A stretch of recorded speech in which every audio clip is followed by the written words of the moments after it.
सरोकार के लिए हजारों साक्षात्कार लिए हैं, लेकिन आज हमारे साथ एक ऐसी शख्सियत मौजूद है जो किसी परिचय की मोहताज नहीं है। उनका नाम है नरेन भीखू राम जैन। आजाद समाज पार्टी के दिल्ली प्रभारी और समाज सेवक नरेन भीखू राम जी से कई मुद्दों पर चर्चा करने के लिए मैं उपस्थित हुआ हूं, जिसमें शिखर सम्मेद जी का मुद्दा हो, जो जैन समाज की भावनाओं और धार्मिक आस्थाओं पर बहुत ज्यादा आधारित है और उसके ऊपर किस तरह से कुटाराघात हो रहा है। दिल्ली में जिस तरह से प्रॉपर्टी का रजिस्ट्रेशन होता है और रजिस्ट्रार ऑफिसेज में भ्रष्टाचार का बोलबाला है और रजिस्ट्रार अपने कर्तव्यों का ईमानदारी से पालन नहीं कर रहे हैं और जनता त्राहिमाम कर रही है, उसको लेकर भी जैन साहब से चर्चा करेंगे। इसी तरह से हमारे देश को 1950 में गणतंत्र राष्ट्र का दर्जा मिला था। उसके बाद से आज 72 साल हो गए, 73 साल हमारे गणतंत्र को। इस दौरान सही माने में लोकतांत्रिक व्यवस्था राष्ट्रवासियों के लिए नहीं भलीभूत हो रही है, इस पर भी उनसे चर्चा करेंगे। तो आइए मिलते हैं नरेन भीखू राम जैन साहब से। नमस्कार। नमस्कार सर, मेरा पहला सवाल ये है कि आपके पिता श्रीमान स्वर्गीय भीखू राम जैन साहब कांग्रेस से बहुत ईमानदार और कर्मठ सांसद की हैसियत से रहे। उनका ये सुपुत्र उन स्थानों को हासिल नहीं कर पाया और राजनीतिक तौर पे उतना बड़ा मान सम्मान और पद हासिल नहीं कर पाया। इसकी क्या वजह है? केवल वजह एक ही है। आज किसी भी राजनीतिक दल में या किसी भी सामाजिक संगठन में एक दुर्भाग्य की बात है कि जो कर्मठ और कर्मठ कार्यकर्ता होते हैं, जो शिखर तक पहुंचते हैं और जिनकी औलादें उसके रास्ते पर चलने में सक्षम होती हैं, उनको काटा जाता है, उनको आगे नहीं आने दिया जाता। यही मूल बात है जिसके कारण चाहे वो कांग्रेस की बात हो या आम आदमी पार्टी की बात हो, इसलिए मुझे आगे आने नहीं दिया। लेकिन मैं अपनी कार्यशैली और अपनी कार्य सफलता की बात करूं तो मैं समझता हूं कि ये मेरे अंदर एक ऐसा गुण है जो समाज राजनीति में मैं अपने आप को आगे के दर्जे पे मानता हूं। आपको आगे आने नहीं दिया गया, तब कि हिंदुस्तान के राजनीतिक दलों पर भाई भतीजावाद और परिवारवाद का ठप्पा चस्पा है।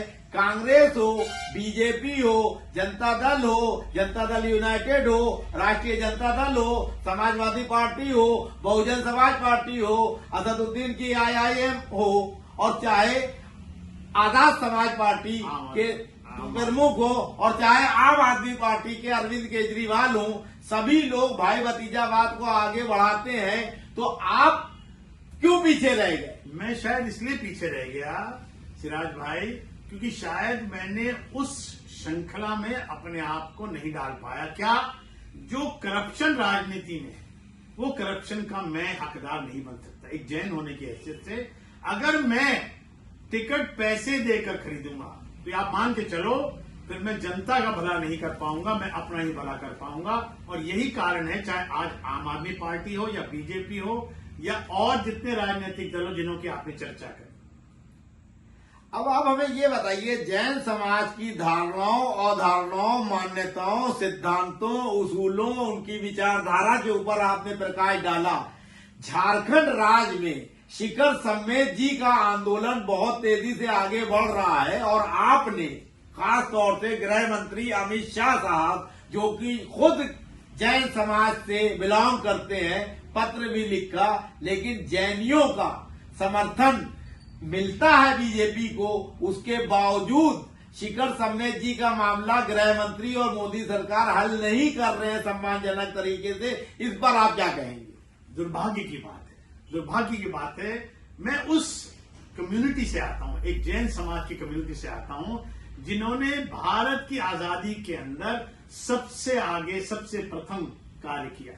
जैन समाज वो समाज है जो समाज के हर उस इकाई को साथ लेकर चलता है। मैं उदाहरण देता हूं, 1704 में राजा टोडरमल साहब जैन थे।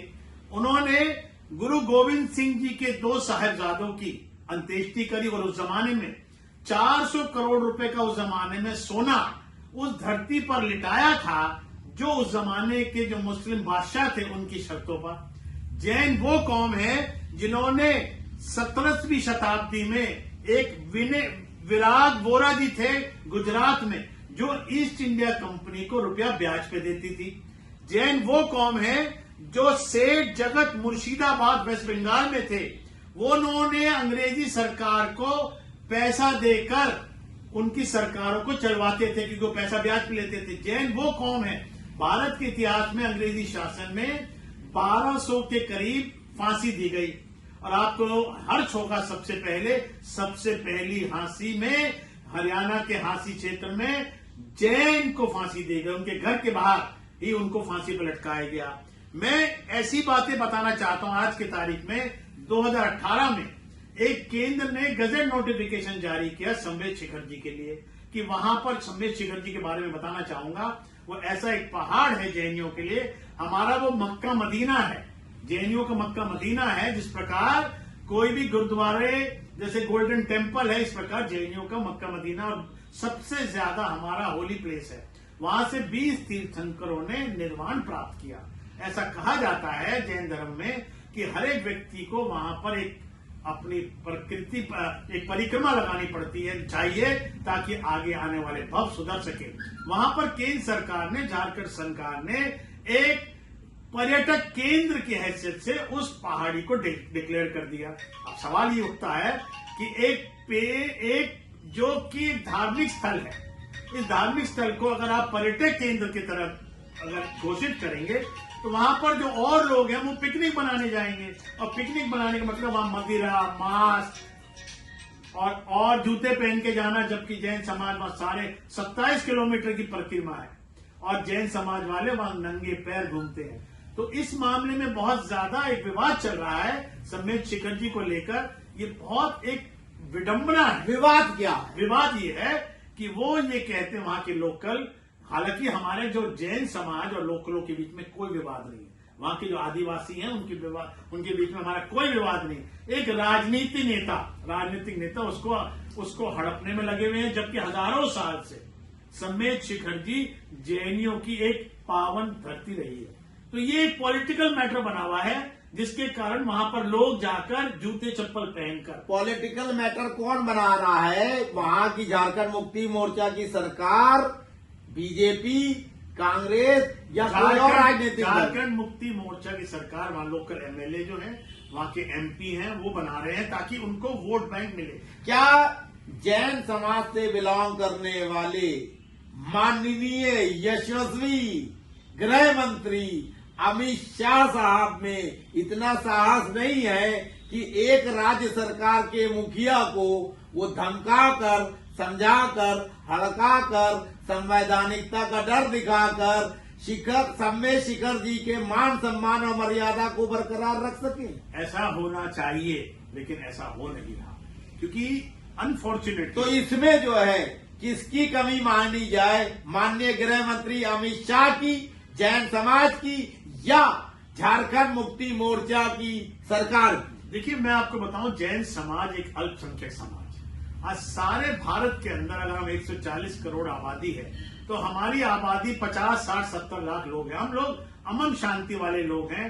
यानी भारत के अंदर 26,000 अगर गौशालाएं हैं रिकॉर्डेड, उसमें से 24,000 गौशालाएं जैन समाज चलाते हैं, जबकि कोई सरकार से अनुदान नहीं लेते।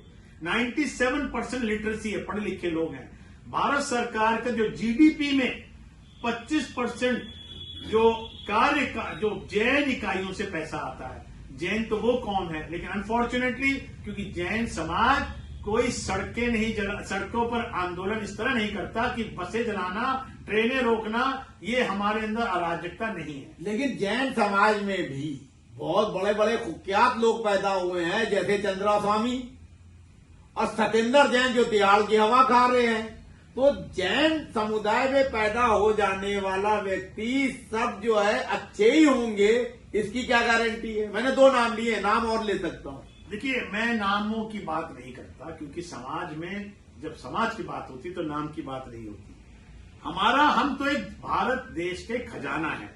हम गौ रक्षा करते हैं, हम व्यक्ति रक्षा करते हैं, हम ईमान की रक्षा करते हैं। जियो और जीने दो का नारा और अहिंसा परमो धर्म हमारा सिद्धांत है। हम उसी पे चलते आए हैं। आपको याद होगा जब राम मंदिर की खुदाई हो रही थी तो वहां पर जो नीचे जो मूर्तियां निकली थी वो जैन मूर्तियां निकली थी। इतिहास उठा के देख लो, अखबारों की कटिंग निकाल लो, लेकिन जैन समाज ने उसके ऊपर अपना हिस्सा नहीं डाला कि ये जैन मंदिर है, क्योंकि हम देश के निर्माण के लिए हैं। शिखर सम्मेद जी का समस्या का समाधान आप एक जैनी होने के नाते, राष्ट्रभक्त होने के नाते, एक लोकतांत्रिक व्यवस्था में विश्वास रखने वाले व्यक्ति के नाते किस तरह से जो है आप चाहते हैं कि उसका समाधान हो? सरकार जिस प्रकार और धर्मों के प्रति अपना निर्णय लेती है, जैन समाज ये चाहता है कि शिखर जी को एक धर्म स्थल डिक्लेयर किया जाए, ना कि एक पर्यटक स्थल। वहां कोई भी आ सकता है, एक गरिमा होती है। अगर आज मैं गुरुद्वारे जाता हूं तो सिर पे पटका डाल के जाता हूं। अगर मैं मस्जिद जाता हूं तो अपने जूते बाहर द्वार कर जाता हूं। अगर मैं गिरजा जाता हूं तो वहां की गरिमा से जाता हूं। वहां कोई भी जा सकता तो है। इसका मतलब शिखर सम्मेद जी क्या गरिमा का जो है उल्लंघन हो रहा है, गरिमा भंग की जा रही है? वहां पर लोग जूते, चप्पल, मांस, मदिरा लेकर पिकनिक बना रहे हैं, ये हमें बर्दाश्त नहीं है। क्योंकि हम जिस प्रकार जैन समाज अहिंसा परमो धर्म का नारा है, हम ये नहीं चाहेंगे कि हमारे मंदिरों के बाहर बैठकर कोई मांस मदिरा का सेवन करे। तो ये एक हमारा जैसे चलता आ रहा, हजारों साल से चल रहा है, और वहां के आदिवासी लोगों का रोजगार है हमारी वजह से। ये तो पॉलिटिशियन ने उनको बरगलाकर ऐसी बातें करी और एक नोटिफिकेशन जारी किया है। तो अभी आपकी अमित शाह साहब से और झारखंड मुक्ति मोर्चा की जो वहां की झारखंड की सरकार है, हेमंत सोरेन साहब मुख्यमंत्री हैं, उनसे क्या अपेक्षा, अभिलाषा है? हेमंत सोरेन साहब ने एक नोटिफिकेशन जारी किया है, लेकिन वो अधूरा है जी। अधूरा होने की वजह से जिसे कोई भी कार्य हम करते हैं, क्योंकि झारखंड में जो सम्मेद शिखर जी है ये 40-50 स्क्वायर किलोमीटर का दायरा है। ये तो छोटी मोटी पहाड़ी नहीं, बहुत बड़ी है जी। उसमें हमारे 20-50 मंदिर हैं, और आज के नहीं बने हुए मंदिर, प्राचीन काल से मंदिर बने हुए हैं। अगर कोई व्यक्ति वहां जाके देखे, अभी हमारा जो डिस्कशन चल रहा है कि इसको धर्म स्थल डिक्लेयर किया जाए और पर्यटन, और वहां पर जो वहां की लोकल सरकार है उसको इस तरह से रोक लगाए कि जो लोग वहां पर पर्यटन करने जा रहे हैं वो ना हो। पर्यटन ना हो, दर्शन करके जो है वापस आ और रहा। आदमी जा सकता दर्शन करने। अच्छा चलिए एक सवाल, लोकतांत्रिक व्यवस्था में हमारे यहाँ जो है कई तरह की खामियां हैं। दिल्ली में कोई व्यक्ति जो है मकान या जमीन अपनी रजिस्ट्री कराता है तो इस तरह के आरोप जनता के भी हैं, और आपने भी कई बार आरोप लगाए हैं कि रजिस्ट्रार जो है अपने कर्तव्यों का ईमानदारी से निर्वहन नहीं कर रहे हैं, या कानून में ऐसा प्रोविजन नहीं है जिससे जनता को राहत मिले और वो भ्रष्टाचार से बचे। ये किस तरह की आपके आरोप हैं यहाँ के रजिस्ट्रार पे, वो बताइए। सर सवाल ये है सिराज भाई, करप्शन हर घट में है जी। सरकार के अनुष्ठान में हर घट में करप्शन है, और उन करप्शन का उल्लेख लोग नहीं कर पाते क्योंकि वो डरते हैं। लेकिन मैं आपके सामने एक बात रखना चाहता हूं, छोटी सी बात जी। दिल्ली के अंदर एक नियम है कि अगर कोई व्यक्ति कोई प्रॉपर्टी खरीदता है तो उसका वो दस्तावेज सब रजिस्ट्रार के ऑफिस में उसको रजिस्टर कराता है और उसका रेवेन्यू देता है। मैं ऐसा मानता हूं, जब एक डॉक्यूमेंट रजिस्टर हो जाता है तो ये सरकार की नियम में वो रजिस्टर होने का मतलब ये है, एक तो वो डॉक्यूमेंट पब्लिक हो जाता है, दूसरा उस डॉक्यूमेंट के एक मान्यता हो जाती है। अब सवाल इस बात का आता है कि उसी प्रॉपर्टी के लिए कोई अन्य साहिबान आते हैं और उस प्रॉपर्टी का एक और रजिस्ट्रेशन करके और अपने रजिस्ट्रेशन डॉक्यूमेंट बना के निकल जाते हैं और आगे जाके उस प्रॉपर्टी को कहीं और बेच देते हैं, यानी ये फ्रॉड हो रहा है।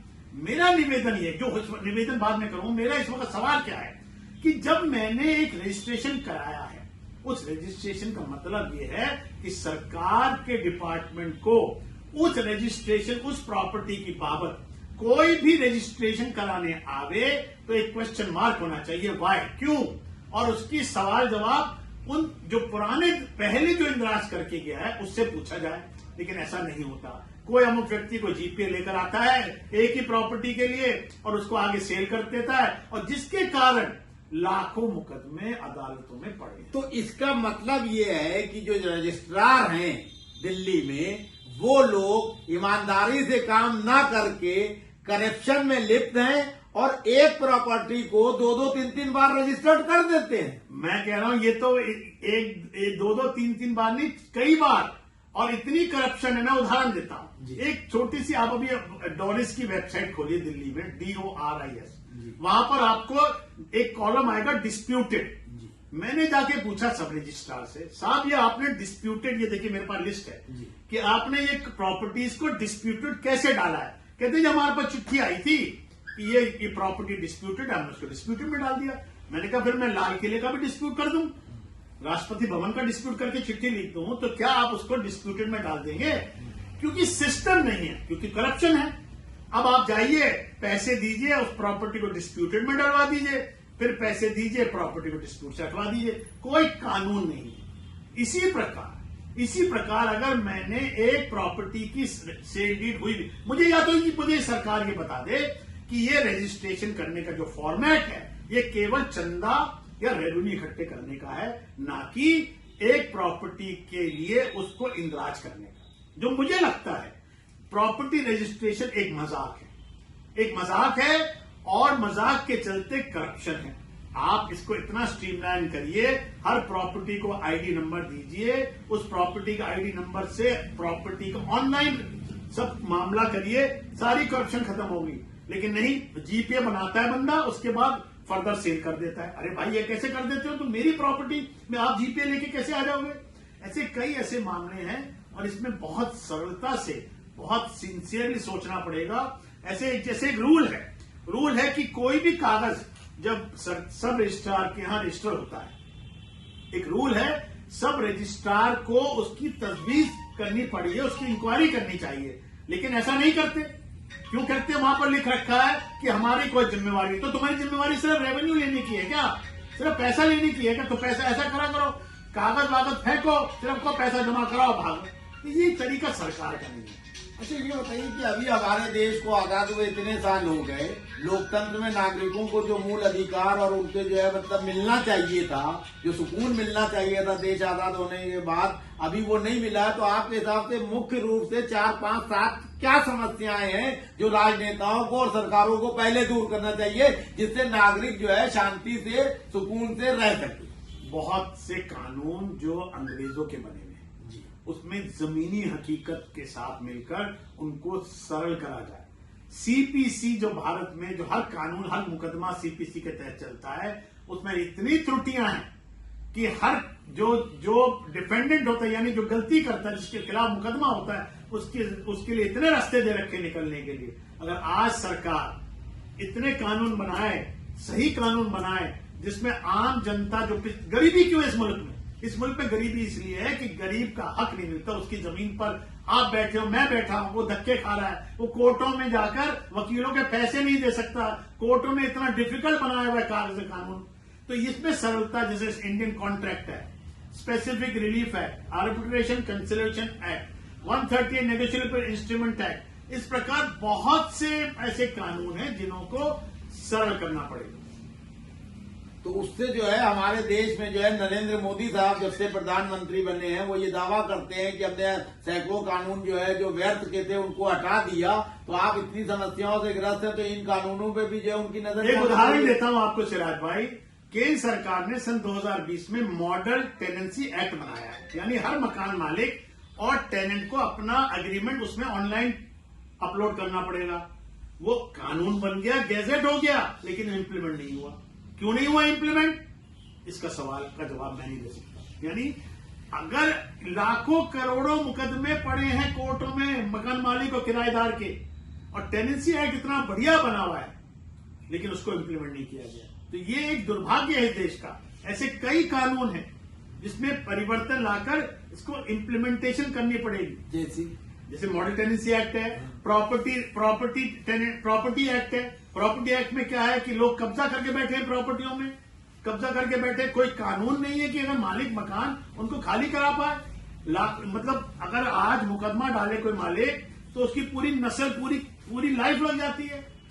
अगर कोई अभी एक ऑर्डर है कि अगर आपने कई साल लगाकर डिग्री हासिल कर ली कि किसी से 5 लाख 10 लाख 50 लाख वसूल करने हैं, 15 साल और लगेंगे आपको उसको वसूल करने में, जब तक आप जिंदा नहीं रहोगे। ये कानूनों के अंदर जो कमियां हैं, इनके अंदर बहुत गंभीरता से हमें परिवर्तन लाना पड़ेगा। धन्यवाद। भाई देखो कितना मदरसा को